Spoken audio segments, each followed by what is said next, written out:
Hello दोस्तों, स्वागत है हमारे इस चैनल पर बने रहने के लिए। दोस्तों आज की इस वीडियो में हम आपको क्लास 10th मैथ का जो नया ऑफिशियल मॉडल पेपर निकला है उसके सभी ऑब्जेक्टिव प्रश्न का आंसर मैं आपको बताने वाला हूं, तो आप लोग वीडियो को अंत तक जरूर देखना। दोस्तों जैसा कि आपको पता होगा कि आपके बोर्ड ने 2021 के लिए नया पैटर्न चेंज कर दिया है, जिसके तहत अब आपको मैथ में 100 ऑब्जेक्टिव प्रश्न मिलेंगे और उनमें से केवल आपको 50 का उत्तर देना अनिवार्य होगा। पहले क्या था कि आपको 60 ऑब्जेक्टिव प्रश्न मिलता था और उनमें से 50 का उत्तर देना अनिवार्य रहता था, लेकिन आपके बोर्ड ने इस बार के सभी स्टूडेंट के लिए 100 ऑब्जेक्टिव प्रश्न कर दिया। अब हर स्टूडेंट मैथ में 100 नंबर का टारगेट रख सकता है। अब हर स्टूडेंट मैथ में 100 ला सकता है। ये 100% गारंटी के साथ मैं आपको बता रहा हूँ। सभी स्टूडेंट 90 पार तो नंबर जरूर मैथ में ला सकते हैं, क्योंकि हर आपके क्वेश्चन में 50% छूट दे दिया है। जैसे आपको ऑब्जेक्टिव में 100% में 50% छूट मिला है, वैसे ही आपको सब्जेक्टिव प्रश्न में भी 100 में से 50 छूट मिलेंगे। दोस्तों इस वीडियो के तहत मैं आपको सभी बता दूंगा, और दोस्तों आप इस वीडियो को अंत तक जरूर देखना, क्योंकि इस वीडियो में मैं आपको 100 ऑब्जेक्टिव प्रश्न का आंसर की बताने वाला हूं और पूरे विस्तार से सॉल्यूशन करके मैं आपको बताऊंगा। क्योंकि दूसरे लोगों की तरह मैं आपको ऐसा ही नहीं बता दूंगा ऑब्जेक्टिव प्रश्न, बल्कि सॉल्यूशन के साथ बताऊंगा और 100% सही यानी कि गारंटी के साथ मैं आपको बताऊंगा। क्या करना, आप लोग सबसे पहले एक कलम और एक कॉपी निकाल लेना, और उसके बाद मैं जैसे क्वेश्चन को बताऊंगा समझाऊंगा, आप जस्ट उसी समय आप क्या करना, मतलब कि इस प्रश्न को आप हल करके तुरंत हमारे इसका आंसर कमेंट बॉक्स में बता देना, ठीक है। तो यहाँ पर सबसे पहले कुछ नोट दिया है, देख लीजिए। यहाँ पर नोट में दोस्तों पहले ही लिखा गया है कि खंड अ में 100 वस्तुनिष्ठ प्रश्न है, जिनमें से किसी 50 प्रश्नों का उत्तर देना अनिवार्य है। 50 से अधिक प्रश्नों के उत्तर देने पर प्रथम 50 उत्तरों का मूल्यांकन कंप्यूटर द्वारा किया जाएगा। प्रत्येक के लिए एक अंक निर्धारित है। सही उत्तर को उपलब्ध कराए गए OMR उत्तर पत्रक में दिए गए सही गलत मतलब सही वृत्त को गोले के काले या नीले पेन से भरे। किसी भी वो प्रकार का व्हाइटनर, तरल पदार्थ, ब्लेड, नाखून इत्यादि का उत्तर पुस्तिका पर उपयोग न करें, ठीक है। इसका मतलब यह हुआ कि दोस्तों अगर आप लोग एग्जामिनेशन हॉल में बैठे हो तो OMR पेपर पर आपको 100 ऑब्जेक्टिव प्रश्न में से केवल उसमें 50 ऑब्जेक्टिव प्रश्न का ही उत्तर देना होगा। अगर 50 से अधिक ऑब्जेक्टिव प्रश्न का उत्तर दे देते हो तो आपका मूल्यांकन 50 ऑब्जेक्टिव मतलब क्वेश्चन का ही होगा, उसके आगे का नहीं होगा, चाहे आपका सही हो या फिर आपका गलत हो, ठीक है। और साथ ही OMR सीट पर किसी भी तरह का व्हाइटनर, तरल पदार्थ या फिर नाखून वगैरह किसी का उपयोग आपको नहीं करना है, ठीक है। आप लोग इस सभी बातों को ध्यान में रखना, ठीक है।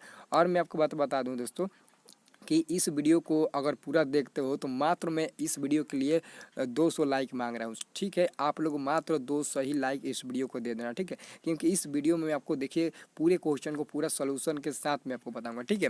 तो दोस्तों चलिए वीडियो को स्टार्ट करते हैं। दोस्तों यहाँ पर आप कॉपी कलम फटाफट निकाल लीजिए और वहाँ से सोल्यूशन करते समय आप हमारे कमेंट बॉक्स में उसका आंसर बता दीजिएगा। हो सकता है कि किसका आंसर अलग आए तो उसका कमेंट हमारे मतलब कि हमारे कमेंट बॉक्स में बताना है उसका आंसर, ठीक है। किसी का भी आंसर दूसरा भी आ सकता है, ठीक है। तो यहाँ पर दोस्तों पहला क्वेश्चन है कि 92/115 का सरलतम रूप है। 92/115 का जो सबसे छोटा रूप है उसका छोटा रूप क्या होता है। तो मैं आपको बता दूं, आपको तो फैक्टर आता होगा, आपको कटाना तो आता होगा। तो आप सबसे पहले देखिए कि किससे कट रहा है। 92 और 115 किससे कट रहा है। तो देखिए यहाँ पर 23 चौके 92 होता है और 23 पचे 115 होता है। आप गुणा करके देख लीजिए, तो 23 से आप कटाइएगा तो 23 चौके यानी कि 4 बार में 92 कट जाएगा और 5 बार में 115 कट जाएगा। इसका मतलब कि आपका आंसर हो जाएगा ऑप्शन नंबर बी। आप ध्यान से याद कर लीजिए, ठीक है। अगला प्रश्न दोस्तों यहाँ पे देखिए। दोस्तों जैसे जैसे मैं आपको प्रश्न पढ़ रहा हूँ और आपको बता रहा हूँ, अगर उससे पहले आप आंसर बता सकते हैं तो आप ज़रूर बताना हमारे कमेंट बॉक्स में, ठीक है। क्योंकि मैं आपको जानना चाहता हूँ आपके अंदर कितनी काबिलियत है, ठीक है। क्योंकि मैं क्वेश्चन पढ़ रहा हूँ और पढ़ते समय आपको समझा रहा हूँ, अगर उसके पहले आप हमारे कमेंट बॉक्स में उसका आंसर बता देते हैं तो आप समझ लीजिए कि आप 90 पार लायक है मैथ में, सिर्फ मैथ में। क्योंकि सभी स्टूडेंट को मैथ ज़्यादा से ज़्यादा आना चाहिए, क्योंकि अगर आपका मैथ सबसे अधिक मजबूत है तो मैथ के चलते सभी विषय आपका मजबूत हो जाएगा। क्योंकि मैथ पर ज़्यादा आप लोग ध्यान देना, ठीक है। मैथ के मतलब कि रिवीजन हरदम करते रहना, ठीक है। तो यहाँ पर दोस्तों अगला अगला प्रश्न है कि दो परिमेय संख्याओं के बीच अधिकतम कितनी परिमेय संख्या हो सकती है।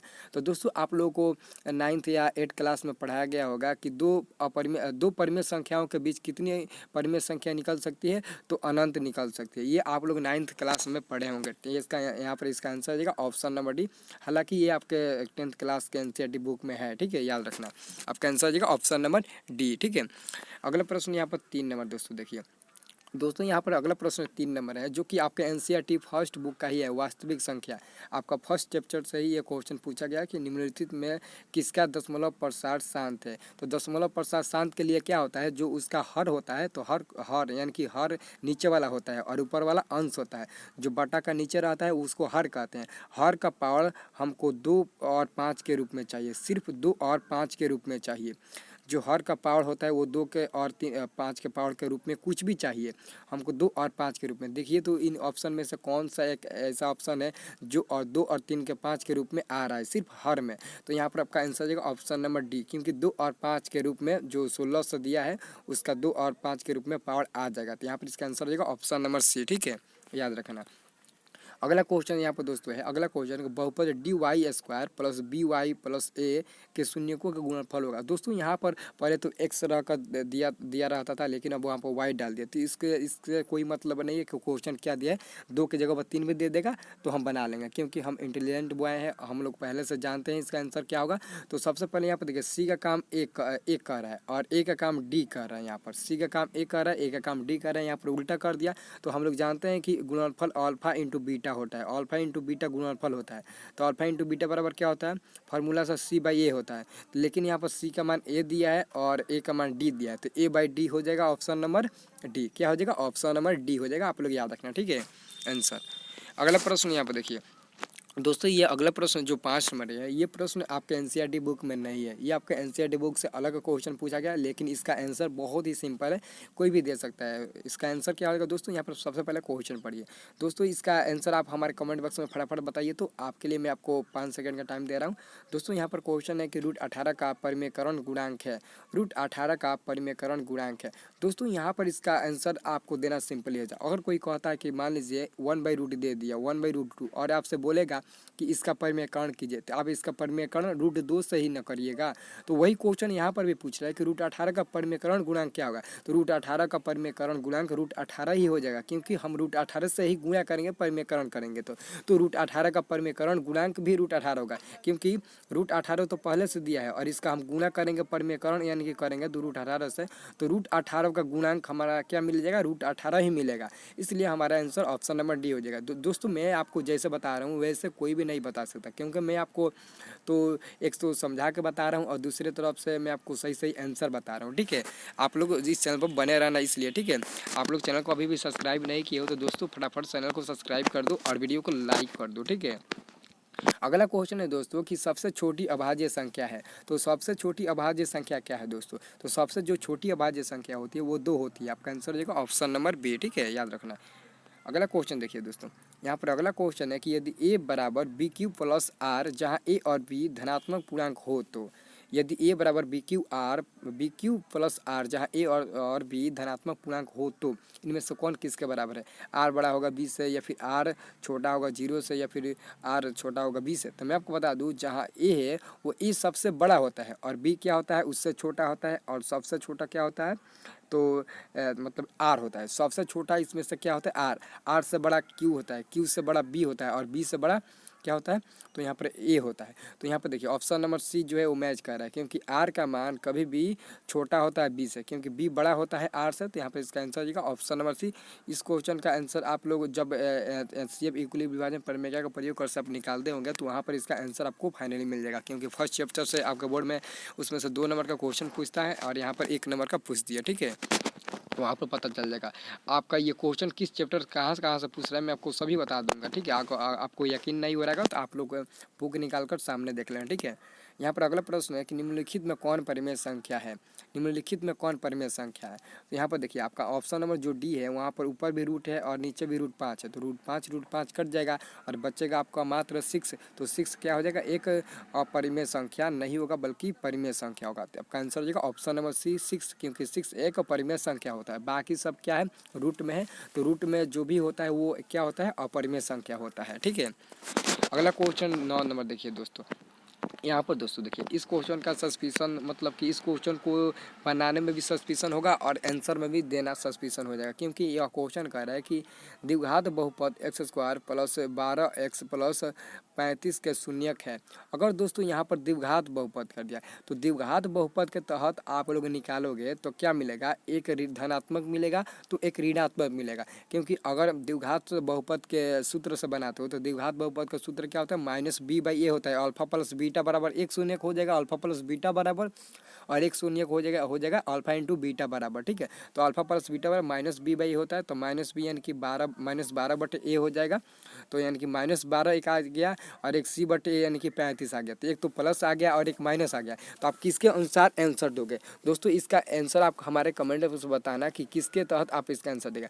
अगर दोस्तों द्विघात बहुपद यानी कि क्वेश्चन दिया है तो क्वेश्चन के अनुसार आंसर दोगे तो एक धनात्मक मिलेगा तो दूसरा ऋणात्मक मिलेगा, और अगर आप लोग इसका फैक्टर तोड़ते हो यानी कि गुणनखंड तो दोनों ऋणात्मक मिलेगा। ऑप्शन हो जाएगा बी नंबर। तो आप किसके अनुसार इसका आंसर देना चाहते हो आप हमारे कमेंट बॉक्स में जरूर बताना।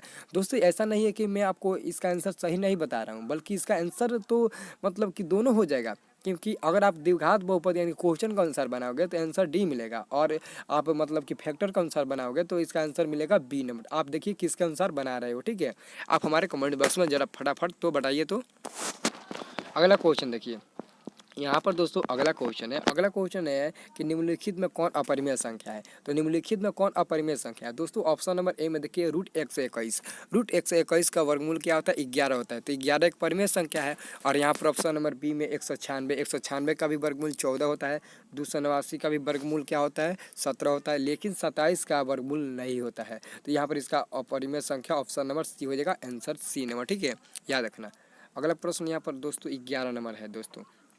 दोस्तों 11 नंबर काफ़ी इंपॉर्टेंट प्रश्न है। 11 नंबर प्रश्न है कि बहुपद 5y² - 25 के शून्यक है। तो आप क्या कीजिए, 5y² = 25 कर दीजिए। ठीक है, और यहाँ से 5 से 25 कट जाएगा 5 बार में, तो y बराबर क्या हो जाएगा, √5 हो जाएगा। ठीक है, तो y बराबर प्लस माइनस √5 हो जाएगा। एक तो √5 प्लस में आएगा और एक √5 माइनस में आएगा, यानी कि ऑप्शन नंबर आपका सी मिलेगा राइट आंसर। ठीक है, ऑप्शन नंबर सी याद रखना। दोस्तों मैं आपको इतना हिंट करके बता रहा हूँ, अगर इस इतने हिंट के बाद भी अगर आप अपने कॉपी पर नहीं बना सकते हो तो आप मतलब कि अपने परीक्षा में तो 90 पार नहीं ला सकते हो, क्योंकि मैं आपको इतने अच्छे तरीके से, इतने सरल तरीके से और पूरा मतलब कि ऊपर से लेकर जो भी मतलब कि आपका क्वेश्चन पूछा है उसके अनुसार मैं आपको बता रहा हूँ, और साथ ही सूत्र का भी प्रयोग कर दे रहा हूँ। अगर आप इसके तहत आंसर नहीं बना पाते तो आप लगता है कि बोर्ड में 90+ नहीं ला सकते हो। ठीक है, क्योंकि अब तो ऐसा हो गया है कि हर बच्चा 90+ मैथ में ला सकता है, क्योंकि वो बिना देखे भी ऑब्जेक्टिव मारेगा तो उसका 40-50 तो ज़रूर सही हो जाएगा, क्योंकि यहाँ पर तो 100 ऑब्जेक्टिव दे दिया है आपके लिए। ठीक है, याद रखना। अगला प्रश्न है, इसका भी आंसर मैं आपको इसका आंसर नहीं बताया हूँ, लेकिन इसका सूत्र मैं आपको बताया हूँ। एक द्विघात बहुपद के शून्यकों का योग तथा गुणनफल क्रमशः 3 तथा -40 हो तो द्विघात बहुपद क्या होगा। तो द्विघात बहुपद का सूत्र मैं आपको बताया हूँ दोस्तों। क्या बताया हूँ, तो x² minus root plus bracket में क्या होता है, अल्फा प्लस बीटा होता है। Alpha plus beta into x होता है, और फिर प्लस क्या होता है, अल्फा इंटू बीटा होता है। तो अल्फा इंटू बीटा होता है। तो यहाँ पर देखिए अल्फा प्लस बीटा का मान 3 है और अल्फा इंटू बीटा का मान -40 है। तो अब इसके मतलब इस सूत्र पर फॉर्मूला रखकर इस फार्मूला पर आप को रखिए और बताइए कि इसका आंसर क्या मिल रहा है। ठीक है, तो आंसर मिलेगा option number A, x² - 3x - 40। ठीक है, ऑप्शन हो जाएगा ए नंबर। अगला क्वेश्चन देखिए दोस्तों, अगर आपको किसी भी क्वेश्चन का सस्पिशन हो रहा है, उसका आंसर आपको मतलब नहीं मिल रहा है अपने सोल्यूशन करने के बाद भी, तो आप हमारे कमेंट बॉक्स में बताना, या फिर वीडियो को दोबारा रिपीट करके देख लेना। ठीक है दोस्तों, वीडियो को तो लाइक ज़रूर कर देना। आप वीडियो को लाइक करना मत भूलिएगा, लाइक प्लस सब्सक्राइब दोनों आप कर दीजिएगा। ठीक है, क्योंकि मैं आपको इतने अच्छे तरीके से सोल्यूशन करके बता रहा हूँ, तो आपको तो फर्ज बनता है वीडियो को लाइक और सब्सक्राइब करने के लिए, तो आप लोग ज़रूर कर देना। अगला प्रश्न मैं आपको बताने जा रहा हूँ कि युग्म समीकरण x plus 2y equal to 4 तथा 2x plus 4y equal to 8 है, तो इसका हल क्या होगा। तो सबसे पहले आप x बटे दूसरा का x कर दीजिए, मान कि a1 बटे a2 बराबर b1 बटे b2 बराबर c1 बटे c2। अगर तीनों बराबर होगा तो इसका अनगिनत हल हो जाएगा, ऑप्शन नंबर डी। तो यहाँ पर तीनों बराबर है, देख लीजिए यहाँ पर 1/2 इक्वल बराबर हो जाएगा 2/4 के बराबर हो जाएगा 4/8 के, यानी कि ये तीनों आपस में बराबर है, तो इसका हल अनगिनत हो जाएगा, ऑप्शन नंबर डी। ठीक है, इनफाइनाइट। ठीक है, क्या हो जाएगा, इनफाइनाइट यानी कि अनंत, अनंत हल होगा। ठीक है, याद रखना। अगला प्रश्न यहाँ पर देखिए दोस्तों, यहाँ पर अगला प्रश्न है दोस्तों, यहाँ पर काफ़ी इंपॉर्टेंट ये प्रश्न है। ये प्रश्न दोस्तों एनसीईआरटी का ही है, लेकिन यहाँ पर प्रश्न को घुमा दिया है दोस्तों। यहाँ पर घुमा कर आपके एनसीईआरटी बुक से क्वेश्चन पूछा जा रहा है कि यदि बहुपद x² plus ax minus b के शून्यक एक दूसरे के व्युत्क्रम हो तो b का मान होगा। एक दूसरे के व्युत्क्रम हो तो b का मान क्या होगा दोस्तों। यहाँ पर जैसे मान लेते हैं कि अल्फा जो है वो बराबर है एक दूसरे के व्युत्क्रम, मतलब क्या 1/बीटा के बराबर है। तो अल्फा इंटू बीटा बराबर क्या हो जाएगा, अल्फा इंटू बीटा बराबर यहाँ से आपका क्या मिल जाएगा, 1 मिल जाएगा। तो b का मान पूछ रहा है, तो अल्फा इंटू बीटा बराबर माइनस अल्फा इंटू बीटा बराबर फार्मूला क्या होता है, c/a होता है, c/a होता है। तो c का मान -b है और a का मान 1 है, तो 1 हो जाएगा, इक्वल टू 1 हो जाएगा। तो b हटाइएगा तो उधर जाकर क्या हो जाएगा, -1 हो जाएगा। इसका मतलब कि आपका जो आंसर होगा वो हो जाएगा ऑप्शन नंबर सी। क्या हो जाएगा, सॉरी दोस्तों, ऑप्शन नंबर बी होगा -1। क्या हो जाएगा, ऑप्शन नंबर बी -1 हो जाएगा। ठीक है, अगला क्वेश्चन का आंसर आप लोग फटाफट तो बताइए। तो इसका आंसर क्या होगा, अर्धवृत्त का कोण होता है तो कितने स्टूडेंट क्या आप कर देते हैं, 180 बता देते हैं, क्योंकि वृत्त का कोण 360 डिग्री का होता है, तो अर्धवृत्त का आधा हो जाएगा 180 डिग्री। नहीं दोस्तों, यहाँ पर अर्धवृत्त का कोण 90 डिग्री का होता है, कभी भी अर्धवृत्त का कोण 90 डिग्री का होता है। ठीक है, याद रखिएगा। अगला प्रश्न देखिए दोस्तों, यहाँ पर अगला क्वेश्चन है कि द्विघात समीकरण ax² plus bx plus c equal to 0 जहाँ a does not equal to 0 के वास्तविक मूल्य नहीं है यदि, तो यहाँ पर इसका आंसर क्या हो जाएगा दोस्तों। तो यहाँ पर इसका आंसर आएगा ऑप्शन नंबर क्या हो जाएगा, डी, क्योंकि डी है जो 0 जो है वो बड़ा है डी से। अगर डी का मान 0 से छोटा है तो मूल का वास्तविक नहीं है, मूल असमान होंगे, मूलों का अस्तित्व नहीं होगा। तो यहाँ पर इसका आंसर आएगा ऑप्शन नंबर डी। अगला क्वेश्चन देखिए, इसका भी आंसर आप फटाफट बनाइए तो अपने बुक पर, सॉरी दोस्तों अपने कॉपी पर इसका आंसर अभी फटाफट बताइए कि इसका आंसर क्या आ रहा है। ठीक है, तब तक मैं आपको समझा रहा हूँ इस क्वेश्चन को। ठीक है, यहाँ पर दोस्तों क्वेश्चन है कि यदि अल्फा तथा बीटा समीकरण 2x² minus x minus 6 equal to 0 के मूल हो तो 1/अल्फा प्लस 1/बीटा का मान क्या होगा। तो सबसे पहले आप इसका एलसीएम निकालिए, एलसीएम निकालिएगा तो अल्फा इंटू बीटा मिलेगा, क्या मिलेगा, अल्फा इंटू बीटा मिलेगा, और ऊपर मिलेगा अल्फा प्लस बीटा, ऊपर क्या मिलेगा दोस्तों, अल्फा प्लस बीटा मिलेगा। और हम लोग जानते हैं कि अल्फा प्लस बीटा का मान -b/a होता है, -b/a होता है, और नीचे बाटा में अल्फा इंटू बीटा का मान क्या होता है, c/a होता है। तो a से a कट जाएगा और बचेगा क्या, -b/c बचेगा। तो -b का मान क्या होगा, -1 है, तो -1 और पहले से माइनस है तो +1 हो जाएगा, और c का मान -6 है, यानी कि इसका आंसर हो जाएगा आपका right answer option number D, -1/6 हो जाएगा। ठीक है, याद रखना आप सभी प्रश्नों को। अगला प्रश्न है दोस्तों, अगला प्रश्न यहाँ पर कि 18 नंबर की समांतर श्रेणी इतना इतना का 21वां पद है।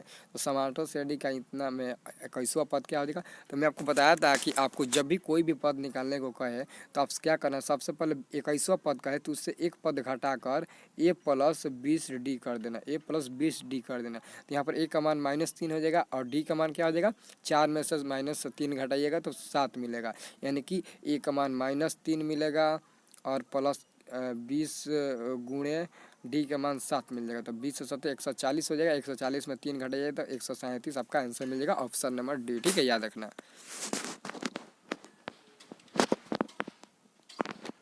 अगला प्रश्न यहाँ पर दोस्तों, अगला प्रश्न है दोस्तों, यहाँ पर अगला प्रश्न है 19 नंबर। दोस्तों 19 नंबर प्रश्न है कि निम्नलिखित में से कौन सा द्विघात समीकरण है। तो इसका भी आंसर आपको पता होगा कि इसका आंसर कौन होगा। दोस्तों इस क्वेश्चन का आंसर मतलब कि ऑप्शन में नहीं दिया है, क्योंकि इसका आंसर आपके ऑप्शन में नहीं दिया है। चाहे तो आप बनाकर कॉपी पर इसका आंसर हमारे कमेंट बॉक्स में बता सकते हैं, क्योंकि यह क्वेश्चन गलत दिया है। क्वेश्चन गलत नहीं दिया है बल्कि इसका आंसर गलत दिया है। इसका आंसर चारों में से कोई भी नहीं होगा, क्योंकि क्योंकि द्विघात समीकरण कभी भी बाटा में और रूट में और जो एक्स का मान जो एक्स होता है उसका द्विघात समीकरण का जो चर मान होता है यानी कि एक्स वो रूट में बाटा में और कभी नहीं रहता है। ठीक है, इसलिए दोस्तों यहाँ पर दोस्तों ऑप्शन नंबर ए में एक्स का पावर 3 है तो ये त्रिघात समीकरण हो जाएगा। और यहाँ पर ऑप्शन नंबर सी है तो यहाँ पर भी एक्स का पावर 4 आएगा, ये नहीं होगा। और यहाँ पर एक्स रूट में है, ये भी नहीं होगा। यहाँ पर भी एक्स का पावर 4 हो जाएगा, ये भी नहीं होगा। इसका मतलब हुआ कि यहाँ पर इसका आंसर नहीं होगा। दोस्तों ऐसा मत करना कि द्विघात समीकरण से आपके बोर्ड में क्वेश्चन नहीं पूछा जाता। दोस्तों द्विघात समीकरण के 3-4 क्वेश्चन आपके बोर्ड में पूछे जाते हैं कि बताइए कि निम्नलिखित में कौन द्विघात समीकरण है, बताइए कि निम्नलिखित में कौन द्विघात समीकरण नहीं है। ऐसे करके आपके बोर्ड में उल्टा करके भी क्वेश्चन आपके बोर्ड में 3-4 नंबर के आते हैं। ठीक है, याद रखना। अगला प्रश्न है यहाँ पर दोस्तों 20 नंबर। दोस्तों देखिए दोस्तों यहाँ पर 20 नंबर प्रश्न काफ़ी इंपॉर्टेंट है।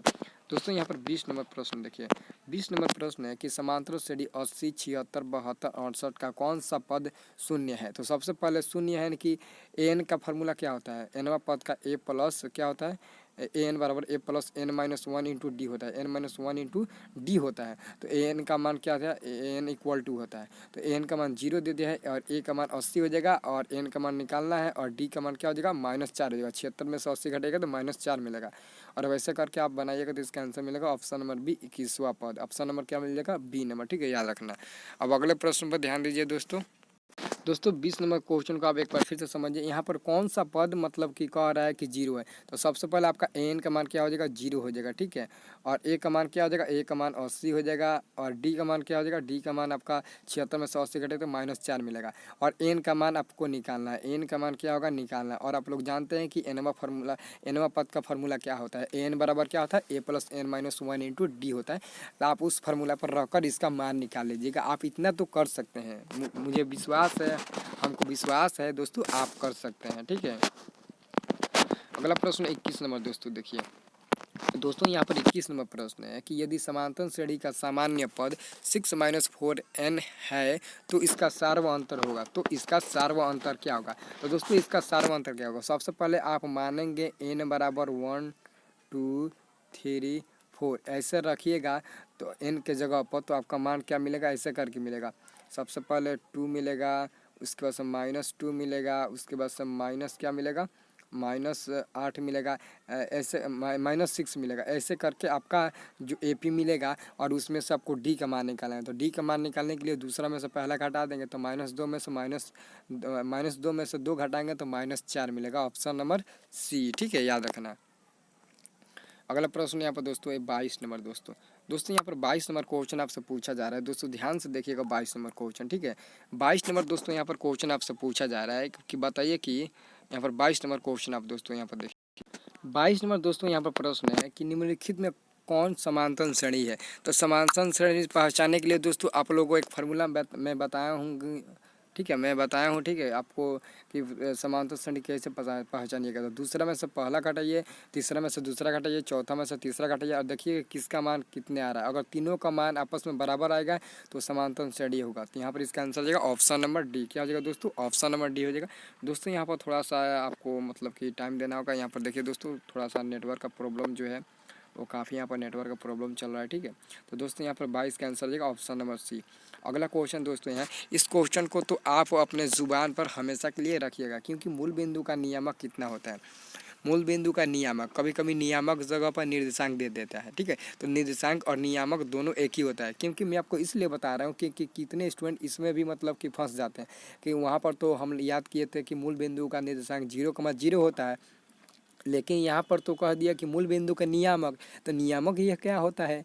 तो दोस्तों आप लोग सस्पेंशन मत करना, आपका आंसर हो जाएगा ऑप्शन नंबर डी। ठीक है, अगला प्रश्न 24 नंबर है दोस्तों यहाँ पर 24 नंबर प्रश्न है कि यदि त्रिभुज ABC समरूप है त्रिभुज PQR के तथा QR बटे BC बराबर है 2/3 के, तो एरिया निकालना है PQR बटे त्रिभुज ABC के। तो PQR यानी कि आपका आंसर क्या हो जाएगा, ऑप्शन नंबर ए हो जाएगा। ठीक है, ऑप्शन नंबर ए हो जाएगा। दोस्तों आप लोग याद रखना ऑप्शन नंबर ए हो जाएगा। उसका एरिया यानी कि बराबर उसका सिर्फ आपको स्क्वायर कर देना है। आपको सिर्फ क्या कर देना है, स्क्वायर। एरिया पूछे तो स्क्वायर कर देना है, अगर उसका भुजा पड़ दे तो रूट कर देना है। तो 2 का स्क्वायर 4, 3 का स्क्वायर 9। ऑप्शन नंबर ए हो जाएगा, आपको याद रखना। अगला प्रश्न देखिए। अगला दोस्तों इस प्रश्न का आंसर आप अभी दे सकते हो, क्योंकि यहाँ पर क्वेश्चन कह रहा है कि दिए गए आकृति में x का मान निकाले। तो आप यहाँ पर r की जगह पर यहाँ पर x है, तो x का मान निकालना है। सबसे पहले आपको मालूम होगा कि त्रिभुज के तीनों कोणों का योगफल 180 डिग्री होता है। तो p का मान 60 है और q का मान मतलब कि 50 है। तो यहाँ पर आप सबसे पहले r का मान निकालिए। 180 में से दोनों को जोड़कर r का मान निकालिएगा तो 110 मिलेगा। क्या मिलेगा? 110 मिलेगा। 110 मिलेगा, क्योंकि r का मान 110 मिलेगा। और हम लोग जानते हैं कि आमने सामने की भुजा कोण के अनुसार भुज बराबर होते हैं। तो 110 x का मान हो जाएगा। x का मान क्या हो जाएगा? 110 हो जाएगा। ठीक है, कोण r के इसके बराबर हो जाएगा तो कोण x के बराबर हो जाएगा, याद रखना। ठीक है, अगला प्रश्न यहाँ पर दोस्तों, अगला प्रश्न है 26 नंबर। 26 नंबर भी क्वेश्चन आपको मैं बताया हूँ। ठीक है, क्योंकि बिंदु आर दिया है 0,6 तथा एस दिया है 8,0 को मिलाने वाली रेखाखंड के मध्य बिंदु का नियामक यानी कि निर्देशांक ज्ञात करना है। तो सबसे पहले इसका पहला और इसका पहला जोड़ के 2 से भाग दीजिए तो 4 मिलेगा। फिर इसका दूसरा और इसका दूसरा जोड़कर 2 से भाग दीजिएगा तो 3 मिलेगा। यानी कि 4,3 ऑप्शन नंबर डी हो जाएगा। क्या हो जाएगा? ऑप्शन नंबर डी हो जाएगा, याद रखना। कोई भी इस पर आधारित प्रश्न आया तो आप ऐसे ही करना, पहला दूसरा को जोड़कर 2 से भाग देना, फिर दूसरा को जोड़कर 2 से भाग दे देना। अगर 3 बिंदु दे दे और पूछे तीनों का नियम, मतलब कि इन तीनों बिंदु के का मध्य बिंदु का नियमक क्या होगा, तो आप तीनों का पहला जोड़कर 2 से भाग दीजिए, 3 से भाग दीजिएगा, फिर तीनों का तीसरा जोड़कर 3 से भाग दीजिएगा। ठीक है, ऐसा करके निकाल लेना। अगला क्वेश्चन है दूरी सूत्र के फॉर्मूले पर आगे प्रश्न। दोस्तों आप लोग दूरी सूत्र का फॉर्मूला आपको याद होगा, तो आप फटाफट बनाकर इसका आंसर बताइए कि बिंदुओं 4,6 और 8,2 के बीच की दूरी क्या होगी। 4,6 और 8,2 के बीच की दूरी क्या होगी। तो अगर आप लोग पढ़े में तेज हैं, अगर आपके पास दिमाग है या फिर आपको फार्मूला याद है, तो आप इसका आंसर मतलब कि आप अपने मुँह ज़बानी से ही बता सकते हैं। आप बिना बोले भी इसका आंसर बता सकते हैं, क्योंकि 4 में से मतलब कि 8 घटाइएगा तो -4 मिलेगा और -4 का स्क्वायर 16 हो जाएगा। या फिर 8 में से 4 घटाइएगा तो 4 मिलेगा, 4 का स्क्वायर क्या हो जाएगा? 16 हो जाएगा। तो 4 चौके 16, फिर 6 में से 2 घटाएंगे 4 मिलेगा, 4 का स्क्वायर 16, तो 16 जोड़ देंगे 32 का रूट हटाएंगे तो 4√2 ऑप्शन नंबर क्या हो जाएगा? ए नंबर। ठीक है, याद रखना।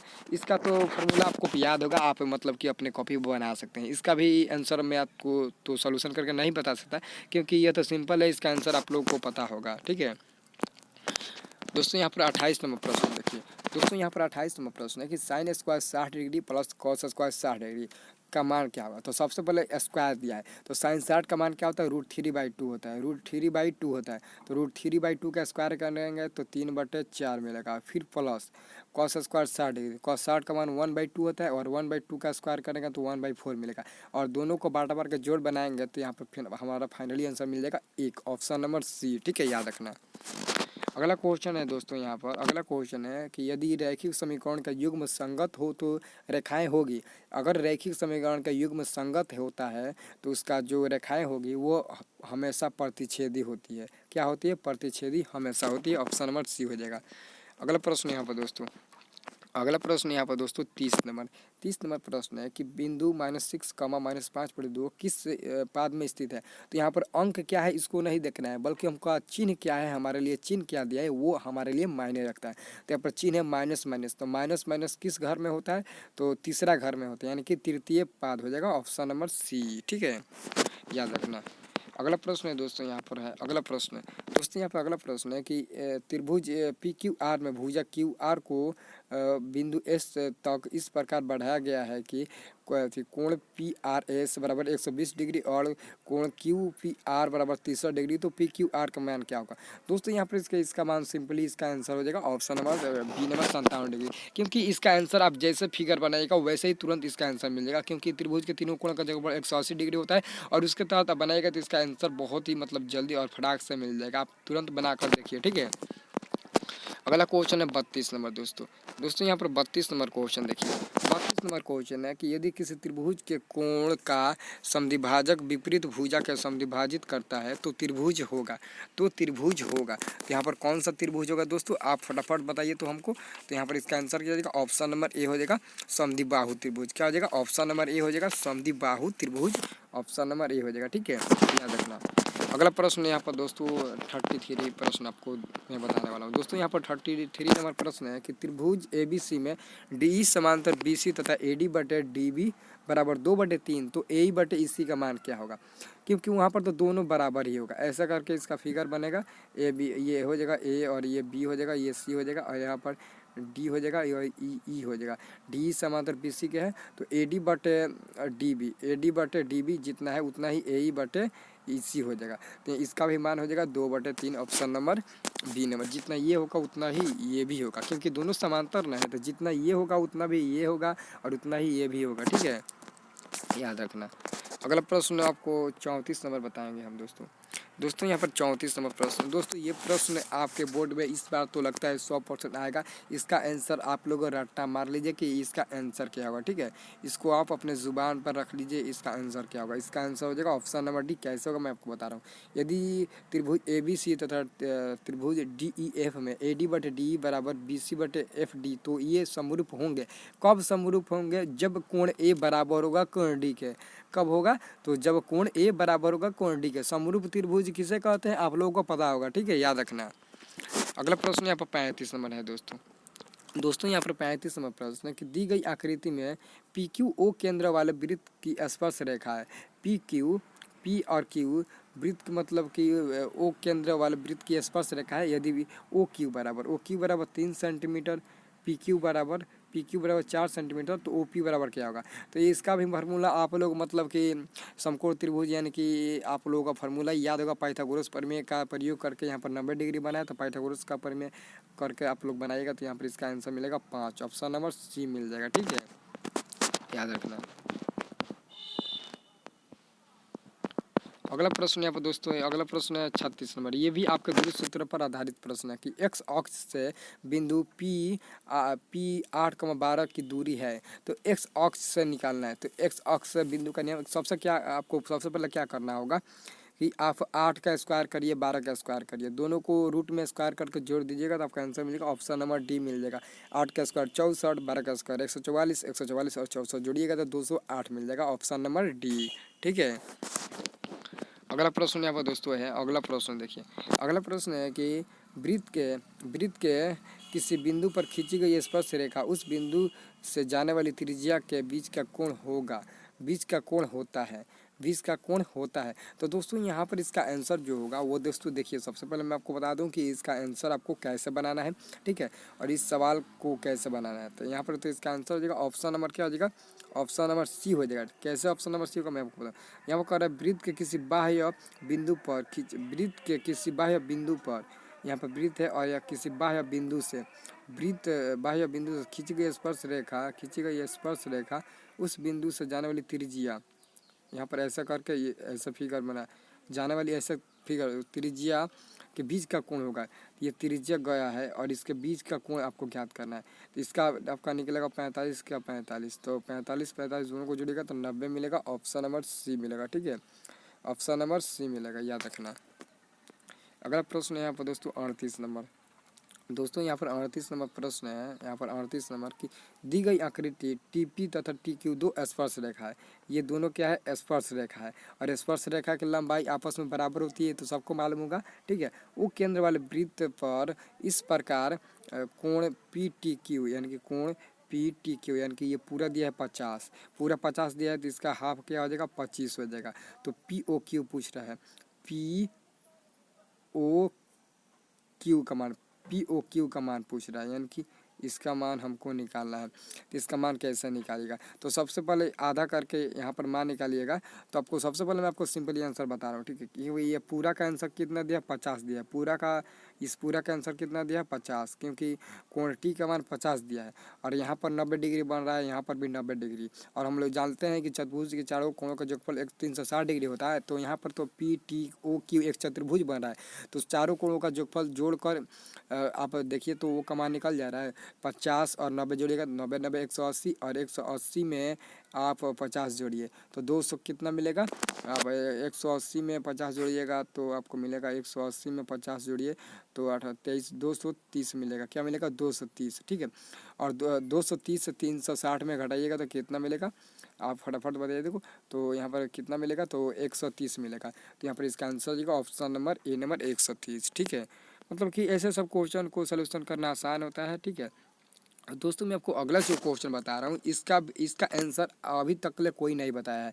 दोस्तों यहाँ पर क्वेश्चन है कि दिए गए समकोण त्रिभुज पी क्यू आर में कोण पी आर क्यू बराबर थीटा, तो पी क्यू बराबर 3 सेंटीमीटर तथा पी ए बराबर 6 सेंटीमीटर, तो थीटा का मान क्या होगा।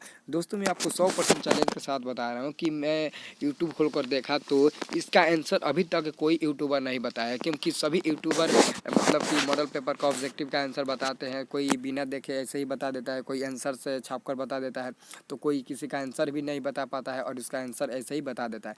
लेकिन दोस्तों यहाँ पर मैं अभी एक मतलब कि वीडियो देखा जिसमें कोई यूट्यूबर है जो बताया कि इसका आंसर मतलब कि गलत दिया है, इसका आंसर बनबे ही नहीं करेगा, यह क्वेश्चन ही गलत दे दिया है। दोस्तों यहाँ पर बोर्ड की तरफ से मिस्टेक नहीं होती है, भूल भटक कर एक मिस्टेक हो जाती है। ऐसा मिस्टेक तो हर इंसान के पास मिस्टेक होता है, हर इंसान से मिस्टेक हो जाता है। लेकिन यह क्वेश्चन ना बनना है ये यूट्यूबर के लिए खासियत बात है।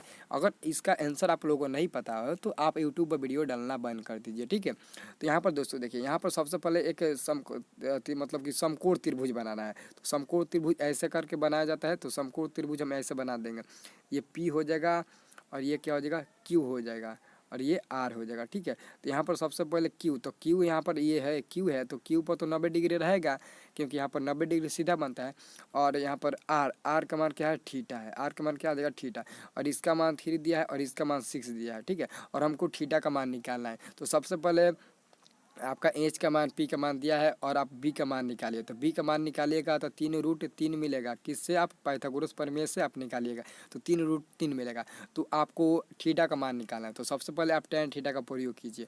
tan थीटा बराबर क्या होता है, तो tan थीटा बराबर हमारा क्या हो जाएगा, p/b, तो p का मान 3 है और b का मान कितना है, 3√3 है, तो 3 से 3 कट जाएगा, 3 से 3 कट जाएगा, तो tan थीटा बराबर 1/√3 बचेगा।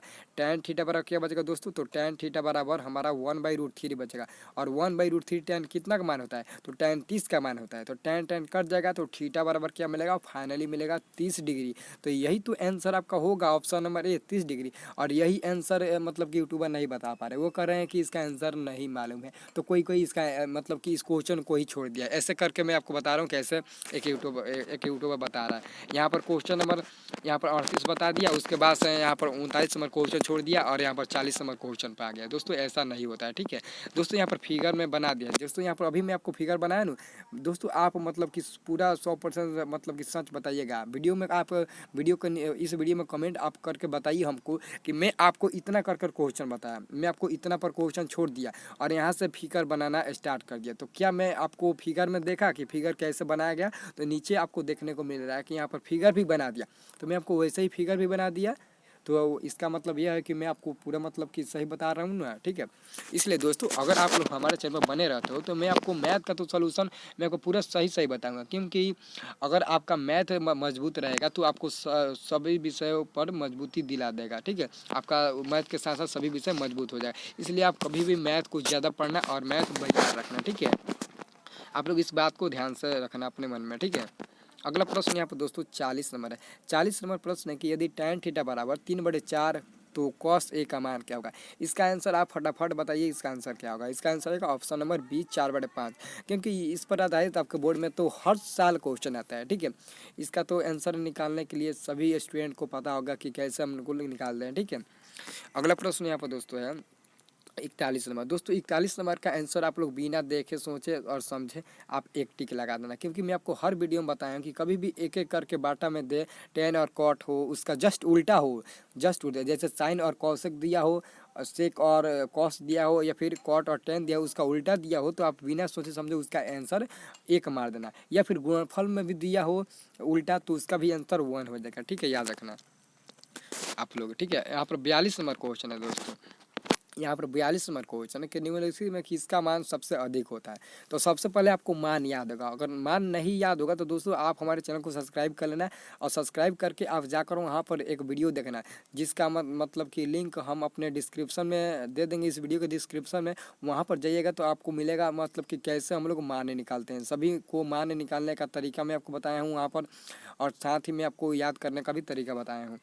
तो यहाँ पर दोस्तों देखिए, यहाँ पर tan 45 का मान 1 होता है और और साइन 45 का मान होता है 1/√2 और कॉस 90 का मान होता है 0, साइन 30 का मान होता है 1/2। तो यहाँ पर सबसे अधिक कौन है, तो सबसे अधिक 1 है, यानी कि ऑप्शन नंबर ए मिलेगा। तो आपका आंसर रहेगा ऑप्शन नंबर ए। ठीक है दोस्तों, यहाँ पर ऐसे ही करके आप आंसर मतलब टिक लगाइएगा, गलती आंसर टिक मत लगाइए। ठीक है, जिस क्वेश्चन का मतलब कि जिस क्वेश्चन को पढ़ने में या फिर उसको बनाने में उसका आंसर हमको नहीं मिल रहा है, सस्पिशन है उस क्वेश्चन पर, तो आप उस क्वेश्चन को छोड़ देना अपने एग्जामिनेशन हॉल में, क्योंकि आपके एग्जामिनेशन हॉल में 100 प्रश्न अब मिलेंगे और 100 प्रश्न में से आपको 50 का ही उत्तर देना होगा। इसलिए दोस्तों आप सोच समझ कर 50 का ही उत्तर सही सही दीजिएगा, ताकि आप 400 टॉपर लायक बन जाए। आप अब हर व्यक्ति मतलब कि हर स्टूडेंट जिला लेवल स्टेट लेवल पर आ सकता है और 400 नंबर ला सकता है। 400 नंबर लाइए और सरकार की तरफ से 10,000 मतलब रुपया पाइए, क्योंकि हम लोग तो 10,000 रुपया ले लिए हैं, क्योंकि हम लोग का मार्क्स काफ़ी अच्छा आया था, 400 के आसपास आया था। ठीक है, इसलिए मैं आपको बता रहा हूँ दोस्तों, मैं आपको कभी भी गलत नहीं बताऊँगा, मैं आपको अच्छा ही सोच दूंगा। ठीक है, और काफ़ी अच्छे अच्छे ट्रिक के साथ मैं आपको सभी प्रश्न बताऊंगा। यहाँ पर अगला प्रश्न है 43 नंबर कि यदि वृत्त का परिधि 88 सेमी है तो इसकी त्रिज्या क्या होगी। तो वृत्त की परिधि क्या होता है, 2πr होता है। 2πr इक्वल टू कितना दिया, 88 दिया है, 88 दिया है। तो 2 से 88 44 बार में कर जाएगा। और हम लोग जानते हैं कि पाई का मान 22/7 होता है, तो 22/7 इंटू आर हो जाएगा, तो इक्वल टू क्या हो जाएगा, 44 हो जाएगा। तो 22 दूना क्या होता है, 44 2 बार में कट जाएगा। और आर बराबर 7 दूना 14, तिरछा तिरछी गुणा हो जाएगा, तो आर का मान 14 मिल जाएगा, ऑप्शन नंबर बी। ठीक है दोस्तों, यहाँ पर 44 नंबर में भी आपका क्वेश्चन है, जिसका आंसर सस्पिशन के तौर पर एक यूट्यूबर बता रहा था। दोस्तों यहाँ पर इसका आंसर वो फाइनली नहीं बता रहा था, बल्कि इसका आंसर सस्पिशन के तौर पर बता रहा था कि इसका आंसर लगता है कि ए होगा ऑप्शन, इसका लगता है कि आंसर बी होगा, ऐसे करके बता रहा था। दोस्तों मैं आपको इसको समझा कर बताता हूँ। दोस्तों यहाँ पर क्वेश्चन है कि यदि त्रिभुज पी क्यू आर समकोण है, इस जिसमें पी आर समकोण है, तो साइन पी प्लस क्यू का मान क्या होगा। दोस्तों आप लोगों के लिए यहाँ पर थोड़ा सा मतलब कि 11th सेंटर में जाना होगा, 11th क्लास में। ठीक है, यहाँ पर आपको सबसे पहले मतलब कि समकोण त्रिभुज बनाना है, और यहाँ पर आर है, आर समकोण है, आर समकोण है, आर हो जाएगा, तो अब क्या हो जाएगा, पी हो जाएगा ये, और ये क्या हो जाएगा, क्यू हो जाएगा, और ये आर हो जाएगा। तो पी प्लस आर, तो हम लोग जानते हैं कि त्रिभुज के तीनों कोणों का क्षेत्रफल क्या होता है, 180 डिग्री होता है। तो पी जोड़ आर, पी जोड़ क्यू, पी जोड़ क्यू और प्लस आर, आर का मान कितना है, 90 डिग्री है। तो आप 90 में से क्या घटा दीजिएगा, तो 180 घटाइए देगा, 180 घटाइएगा, तो यहाँ पर क्या हो जाएगा, 90 हो जाएगा। 90 माइनस क्या हो जाएगा, 90 माइनस आर का मान क्या हो जाएगा, 180 माइनस आर का मान 90 है, तो 90 घटा दिए, तो पी प्लस आर बराबर क्या आ जाएगा, 90 डिग्री। 180 में से 90 घटाइएगा तो 90 मिलेगा। तो पी प्लस क्यू का मान यहाँ पर 90 रख दीजिएगा, और साइन 90 का मान हमेशा 1 होता है, तो यहाँ पर इसका आंसर हो जाएगा ऑप्शन नंबर बी। आप सस्पिशन करके नहीं बताइए कि इसका आंसर 1 होगा, बल्कि आप उसका सोल्यूशन करके बताइए, क्योंकि छोटा मोटा सवाल का सोल्यूशन करके बता देंगे ये तो सभी स्टूडेंट को पता होगा कि इसका सोल्यूशन हम कर लेंगे, लेकिन जो थोड़ा काफ़ी कठिन प्रश्न आ रहा है उसका तो सोल्यूशन करके आप बताइए। उसका सोल्यूशन करके बताइएगा तो बच्चा भी जानेगा कि इस यूट्यूबर के पास नॉलेज है, ये यूट्यूबर हमारे लिए अच्छा है और ये क्वेश्चन अच्छे तरीके से बता रहे हैं। छोटा मोटा क्वेश्चन का सोल्यूशन करके आप न बताइए, उसका आंसर आप बच्चों पर छोड़ दीजिए ताकि बच्चे सोल्यूशन करें। इसलिए मैं आपको दोस्तों बता रहा हूँ ऐसे करके। ठीक है, अगला प्रश्न है दोस्तों यहाँ पर 45 यानी कि 45वां प्रश्न है कि यदि अल्फा/4 इक्वल टू 15 डिग्री, तो √3 कॉसेक अल्फा इक्वल टू क्या होगा। तो सबसे पहले यहाँ पर अल्फा बराबर क्या हो जाएगा, 60 डिग्री, 15 चौका 60 गुणा कर दीजिएगा, तो √3 कॉसेक अल्फा, तो अल्फा का मान क्या हो जाएगा, 60 हो जाएगा। तो कॉसेक 60 का मान क्या होता है, 2/√3 होता है। क्या होता है, 2/√3, तो √3 से √3 कट जाएगा, तो आपका आंसर मिल जाएगा ऑप्शन नंबर बी 2 मिल जाएगा। क्या मिल जाएगा, ऑप्शन नंबर बी मिल जाएगा 2। ठीक है दोस्तों, मैं आपको बता दूं कि इसमें कोई भी अगर क्वेश्चन कठिन है, अगर उसका उत्तर हमें भी नहीं पता है, तो हम नहीं कहेंगे कि इसका आंसर बलबस्ती यही होगा, हम कह देंगे इसका आंसर आप बनाइएगा, या फिर हम बनाएंगे इसका आंसर ये मिलेगा तो ये होगा। ठीक है, हम ये नहीं कहेंगे कि इसका आंसर यही होगा। ठीक है, अगला प्रश्न है दोस्तों, यहाँ पर अगला प्रश्न है 46 नंबर कि यदि R1 तथा R2 त्रिज्याओं वाले दो वृत्तों के क्षेत्रफलों का योग आर त्रिज्या वाले वृत्त के क्षेत्रफल के बराबर हो, तो यहाँ पर दोस्तों जो आपका अंतिम वाला आर त्रिज्या वाले वृत्त के क्षेत्रफल है वो क्या हो जाएगा, वो बड़ा मतलब कि होगा इन दोनों के त्रिज्या के क्षेत्रफलों से। ठीक है, तो यहाँ पर इसका आंसर देगा ऑप्शन नंबर बी हो जाएगा, याद रखना। अगला प्रश्न यहाँ पर दोस्तों 47 नंबर है। दोस्तों यहाँ पर 47 नंबर प्रश्न है कि बताइए कि sine 90 minus A equal to क्या होता है। तो साइन 90 माइनस ए क्या होता है, कॉस ए होता है। ऑप्शन नंबर हो जाएगा डी नंबर, ये तो फार्मूला है।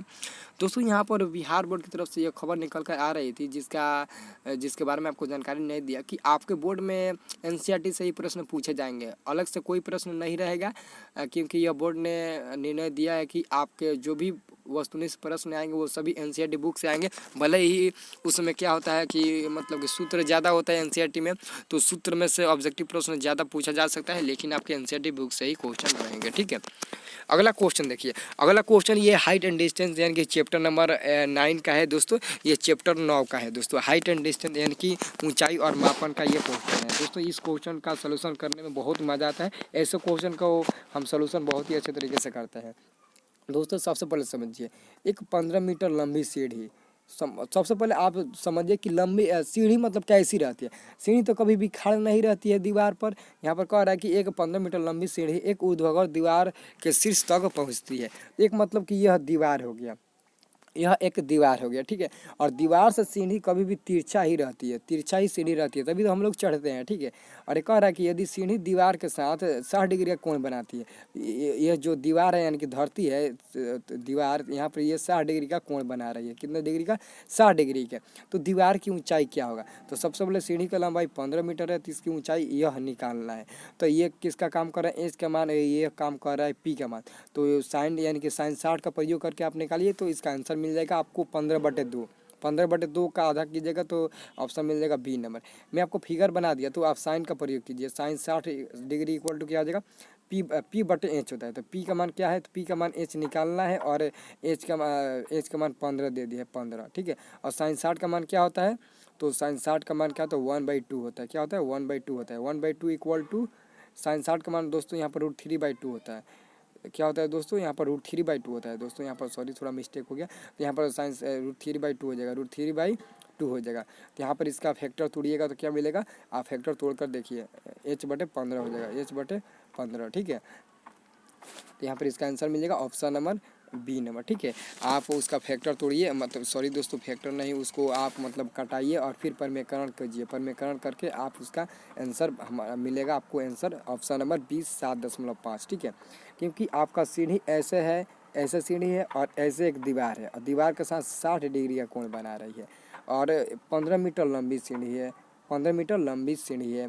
ठीक है, तो आपको दीवार की सीढ़ी की साथ जो दीवार की ऊंचाई है यही तो ज्ञात करना है, और ये 60 डिग्री है। तो साइन का प्रयोग करके निकालिए, परमेकरण कीजिएगा तो √3 से परमेकरण कीजिएगा तो 3×5=15 कट कर मिलेगा। ठीक है, तो आप देखिए उसका आंसर क्या मिल रहा है। ठीक है, अगला प्रश्न यहाँ पर दोस्तों देखिए। दोस्तों अगर इसका मतलब कि आपको मतलब इस क्वेश्चन को बनाने में कोई दिक्कत हो रहा है, तो आप हमारे कमेंट बॉक्स में बताइए। मैं आपको कॉपी पर मतलब कि बता कर उसका फ़ोटो में आपको 2 या 10 मिनट का मतलब 20 सेकंड का कोई भी मतलब वीडियो रहेगा, मैं आपको छोड़ दूंगा, आप लोग देख लीजिएगा। क्योंकि इस क्वेश्चन को आप ध्यान में रखिएगा, क्योंकि ऐसे क्वेश्चन तो आपके बोर्ड में ऑब्जेक्टिव में नहीं आते हैं, लेकिन यहाँ पर 5 नंबर में दे दिया है। ये 5 नंबर का क्वेश्चन है, बल्कि यहाँ पर 1 नंबर में दिया है। ठीक है, आप लोग इस प्रश्न को VVI लगा लीजिए। ठीक है, VVI लगाकर आप कमेंट बॉक्स में बताइए, इसका सोल्यूशन मैं आपको पूरी अच्छी तरीके से बता रहा हूँ। ठीक है, अगला प्रश्न है दोस्तों, यहाँ पर अभी मैं आपको बताया कि कभी भी कॉट और टेन का अपोजिट आए तो इसका आंसर आप बिना देखे 1 मार देना। ठीक है, तो यहाँ पर cot 1 degree into cot 89 degree का मान क्या होगा। तो कॉट 1 को चेंज कीजिएगा तो टेन में चेंज होगा, टेन 89 डिग्री मिलेगा, और कॉट 89 डिग्री, तो इसका आंसर क्या मिलेगा, ऑप्शन नंबर ए 1। ठीक है, याद रखना। अगला क्वेश्चन है कि बताइए कि r त्रिज्या वाले गोले का संपूर्ण पृष्ठ क्षेत्रफल होता है। तो r त्रिज्या वाले गोले का संपूर्ण पृष्ठ क्षेत्रफल 4πr² वर्ग इकाई यानी कि स्क्वायर यूनिट होता है। ऑप्शन नंबर डी मिलेगा। दोस्तों मैं आपको यहाँ पर 100 ऑब्जेक्टिव में से 50 का उत्तर दिया, क्योंकि यहाँ पर ज़्यादा समय लग गया और ज़्यादा टाइम भी हो गया, यहाँ पर ज़्यादा मिनट का वीडियो हो गया, इसके लिए आपको दिक्कत होगा, मतलब कि एक साथ 100 प्रश्न देखने में। तो ये पार्ट 1 कर देते हैं, और पार्ट 2 में 50 से आगे प्रश्न देख लेंगे। उसका मतलब कि वो प्रश्न पार्ट 2 का आपको सुबह में 5 बजे के आसपास आपको मिल जाएगा। ठीक है, 5 बजे आपको सुबह में मिल जाएगा। ठीक है, तो आप लोग उस वीडियो को जरूर देखना। ठीक है, चैनल को सब्सक्राइब कर लो ताकि वो भी वीडियो हमको देखने को मिल जाएगा, क्योंकि वो काफ़ी इंपॉर्टेंट रहेगा वीडियो। और उसी वीडियो में मैं आपको इसका आंसर बता दूंगा, उसका मतलब कि पूरा सोल्यूशन करके मैं आपको बता दूंगा इसका आंसर। 48 नंबर का पूरा सोल्यूशन करके मैं आपको बता दूंगा, पूरा फिगर बनाऊंगा और कैसे बना है क्वेश्चन, कितना आंसर आया है मैं आपको बता दूंगा। आप लोग ध्यान देना, इसका आंसर मिलेगा 7.5। और जैसे मैं आपको फिगर बताया था वैसे ही फिगर बनाकर मैं आपको इसका आंसर बताऊंगा। ठीक है, आप लोग ध्यान रखना। तो दोस्तों आज के लिए यही तक रहने देते हैं, फिर पार्ट 2 में मिलेंगे कल 5 बजे सुबह में। ठीक है।